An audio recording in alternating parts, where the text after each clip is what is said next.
నమస్తే, welcome to Suman TV. ప్రస్తుతం మనతో పాటు ఉన్న డాక్టర్ వెంకట నాని గారు. హెల్త్ గురించి మరికొన్ని అప్డేట్స్ సార్ అడిగి తెలుసుకుందాం. నమస్తే సార్. నమస్తే అమ్మా.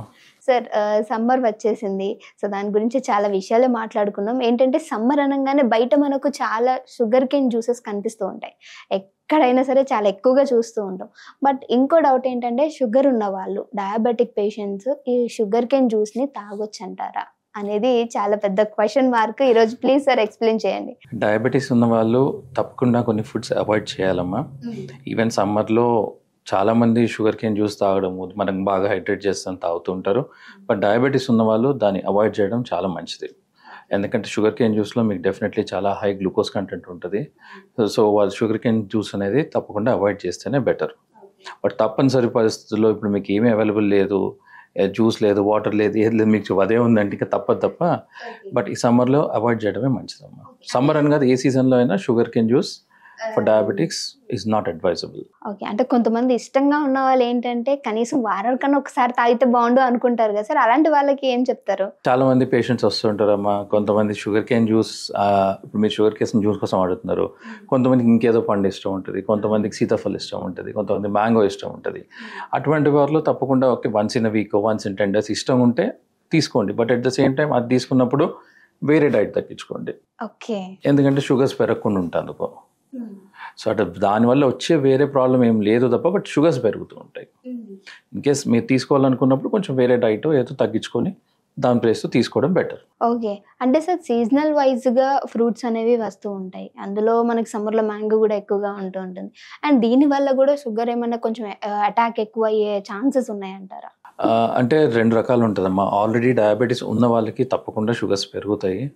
అండ్ ఎవరైతే ప్రీ డయాబెటీస్ అనేది HbA1c చూస్తాం మనం. ప్రీ డయాబెటీస్ అంటే 6.6 నుంచి 7 మధ్యలో ప్రీ డయాబెటీస్ కిందనే కన్సిడర్ చేస్తాం. సో లెట్స్ సే 6.3 6.4 HbA1c ఉన్నవాళ్ళు ఈ సమ్మర్ మొత్తం పండ్లు తిన్నారనుకోండి, రోజు మామిడి పండు తీసుకున్నారనుకోండి, తప్పకుండా వాళ్ళు డయాబెటిక్ రేంజ్లోకి వచ్చే ఛాన్సెస్ చాలా ఉంటాయి. ఎందుకంటే ఈ సమ్మర్లో స్పెషల్లీ ఈ మ్యాంగో సీజన్లో మేము చాలామంది పేషెంట్స్ చూస్తుంటాం. అంటే ఈ బార్డర్ లైన్ డయాబెటీస్ ఉన్న వాళ్ళు ఎవరైతే కంట్రోల్ చేసుకోలేకపోయినారో డయాబెటిక్స్లో రావడం అవన్నీ. బట్ ఈవెన్చువల్లీ మళ్ళీ దాని తర్వాత వాళ్ళు డైట్ బాగా కంట్రోల్ చేసుకొని కొంచెం వెయిట్ లాస్ అయితే తప్పకుండా రివర్స్ అనేది కావచ్చు. ఓకే, బట్ డయాబెటిక్స్లో మటుకు రోజు మామిడి పండు తినడము, వారానికి 3-4 సార్లు తినడము, మామిడి పండు జ్యూస్ తాగడము, అటువంటివి అయితే డెఫినెట్లీ అడ్వైస్ చేయమమ్మా. ఓకే, సరే ఇంకా సమ్మర్లోనే వస్తుంది కాబట్టి fruit once in week, once in 10 days, that's fine. అంటే సార్ నేను విన్నది ఏంటంటే ఎక్కువగా రాగా తీసుకుంటే బెటర్ ఫుడ్స్. అండ్ ఇంకోటి ఫ్రూట్స్ కూడా ఏంటంటే కట్ చేసి తినాలి, జ్యూసెస్ వైజ్గా కాదు. అలా అయితే కొంచెం షుగర్ ఎఫెక్ట్ అయ్యే ఛాన్సెస్ ఉంటుంది అంటారు. ఇప్పుడు ఈ షుగర్ కేన్ ఏదైతే ఉందో దాన్ని మనము జ్యూస్ లా కాకుండా నార్మల్గా తింటే ఓకే అంటారా సార్? సో బేసికల్లీ ఎట్లుంటుందంటే అమ్మా, ఇప్పుడు ఇది మీరు జ్యూస్ కట్ పీసెస్ అని అడిగినారు, దట్స్ అ రైట్ క్వశ్చన్. ఇప్పుడు షుగర్ కేన్ జ్యూస్ తీసుకుందాం అమ్మా. మీరు ఒక ½ కేన్ తీసుకుంటారు, దాన్ని కట్ చేస్తే ఒక దగ్గర 20 నుంచి 30 పీసులు అవుతాయి. మన తినే వరకు ఇంకా తినవద్దు కాదు. అదే మీరు జ్యూస్లో వేసుకున్నాను అనుకోండి, 2 కేన్స్ వేస్తారు, ఒక గ్లాస్ నీళ్ళే తాగేస్తారు. అది సేమ్ థింగ్ టు మామిడి పండు తిన్నారనుకోండి, ఒక సగం పండు తిన్నాక ఇంకొద్దులే ఎక్కువ తినొద్దు అనిపిస్తుంది.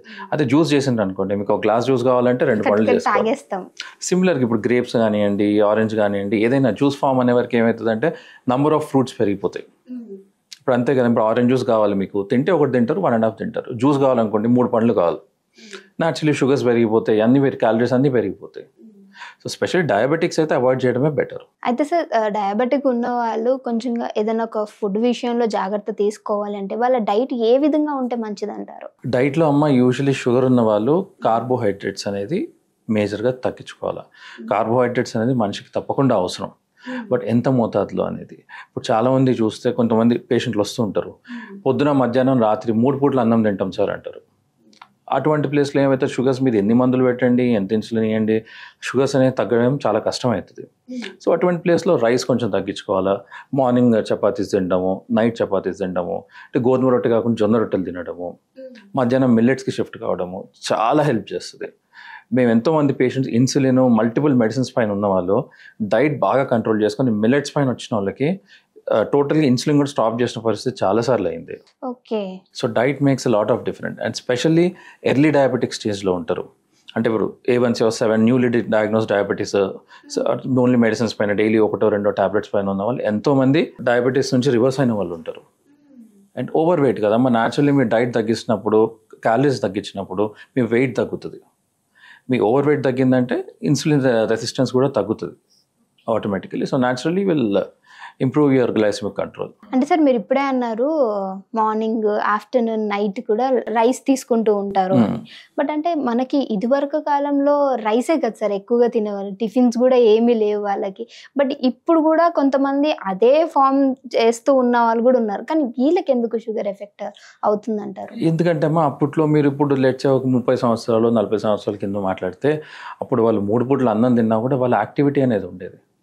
చాలామంది రైతులు, వాళ్ళు పొలం పనులు వాళ్ళే చేసుకునేవాళ్ళు, నడిసేది. ఇప్పట్లో కార్లు, స్కూటర్లు, బైక్లు లేవు అప్పుడు. అండ్ ఇప్పుడు మనం ఎంత సెడెంటరీ అయిపోయినాం, ఫోన్లు పట్టుకొని కూర్చుంటున్నాం, కంప్యూటర్ల ముందు కూర్చుంటున్నాము. బయటికి నడిచి వెళ్ళాం, ఎక్కడ బయటకు వెళ్తే కారో స్కూటరో కావాలి. అప్పుడు రోజుల్లో ఎక్కడుందమ్మా, సొంత పనులు వాళ్ళే చేసుకుంటుండే, కొన్ని దూరం ఉంటే నడిచి వెళ్తుండే, పొలం పనులు చేసుకుంటూ, ఇంట్లో పనులు కూడా చేసుకుంటుండే. ఇప్పుడు 30-40 years బ్యాక్ పనులు అనేది చాలా తక్కువ మందికి కదమ్మా. మీ ఇంటి పని మీరే చేసుకుంటారు, మీ పొలం పనులు మీరే చేసుకుంటారు, బయటకి ఎక్కడిపోయినా నడుచుకుంటూ వెళ్తారు, ఇవన్నీ న్యాచురల్లీ. సో అప్పుడు వాళ్ళు తిన్నదానికి పని కూడా చేసేవాళ్ళు. ఇప్పుడు మనం తింటే దాంట్లో 20% క్యాలరీస్ కూడా బర్న్ చేస్తలేము, తిన్నదంతా ఎక్స్ట్రా క్యాలరీసే. ఓకే, సో అదే రీజన్ అంటారా సార్?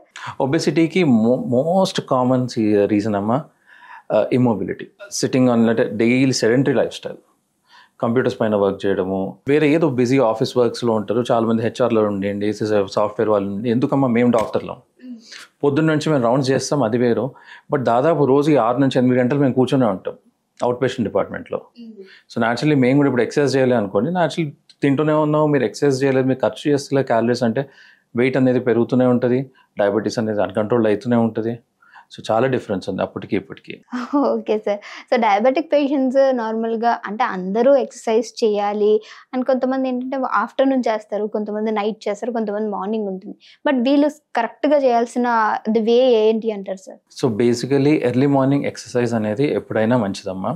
బట్ కొంతమందిలో ఏంటంటే ఈ వేరీ షిఫ్ట్, ఈ నైట్ షిఫ్ట్స్, మార్నింగ్ షిఫ్ట్స్, వేరే పనుల వల్లనో, నైట్ చాలా మందికి షాప్స్ అట్లాంటివి ఉండి లేట్ అవుతుంటాయి. అటువంటి వాళ్ళు ఏం చేస్తారంటే ఈవినింగ్ చేయడము అటువంటి చేయొచ్చు ఎక్సర్సైజ్.